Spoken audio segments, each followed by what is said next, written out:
We're going to have a look at angles inside semicircles.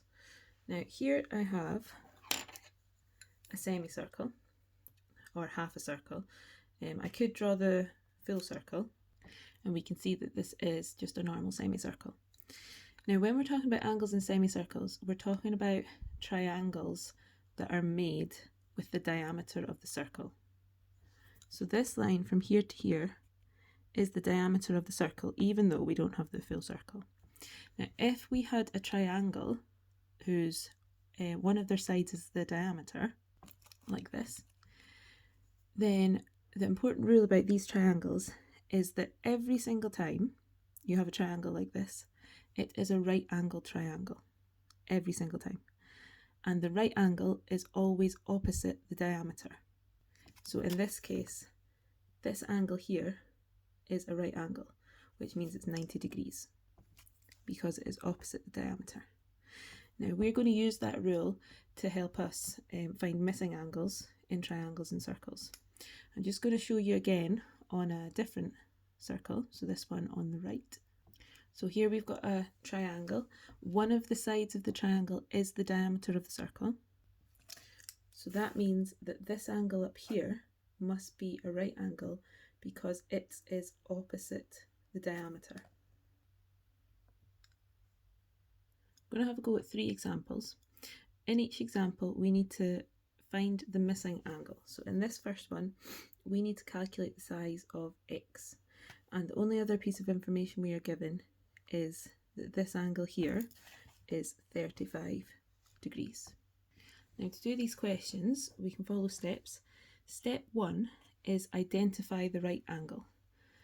So your diameter goes straight across the circle through the centre, so that means this line here is the diameter, and we now know that the angle that's opposite that is a right angle, or 90 degrees. So we're going to mark that on the diagram.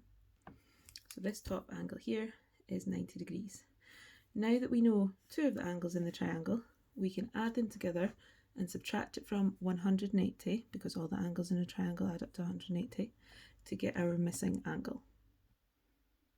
So 90 add 35, which is 125 degrees, and then 180 take away 125, which is 55 degrees.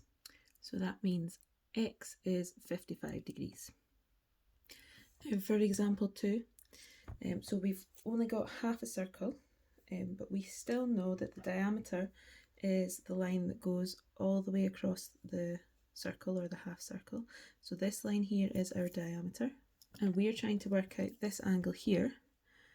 And using the steps that we used in the previous example, first thing we need to do is identify the right angle, which is opposite the diameter. So that would be this angle here. Now that we've done that, the next step is add them together and subtract from 180 to work out your missing angle. So 90 add 20, which is 110 degrees. Then 180 take away 110, which is 70 degrees. So the missing angle is 70 degrees. Now looking at example 3, example 3 is slightly different.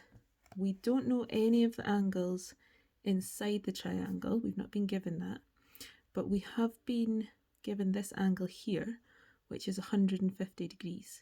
So this diameter line has been extended out of the circle, and this angle is 150 degrees.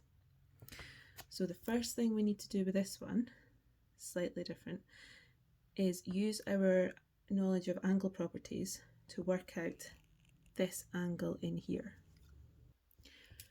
Now in order to do that, we need to recognise that this is a straight line that has been split into 2 angles, and we know straight lines add up to 180, so to work out this green angle here, we can do 180 take away 150, which is 30. So that means that this green angle is 30 degrees.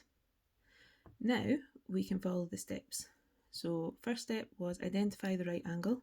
So our diameter is this line here, which means that this angle is our right angle. Now that we've got two angles inside the circle, we can add them together and take it away from 180. Now, make sure you don't do anything with that angle that's on the outside anymore. We're only paying attention to angles that are inside the triangle. So 90 add 30, which is 120, then 180 take away 120, which is 60 degrees. So the missing angle X over here is 60 degrees.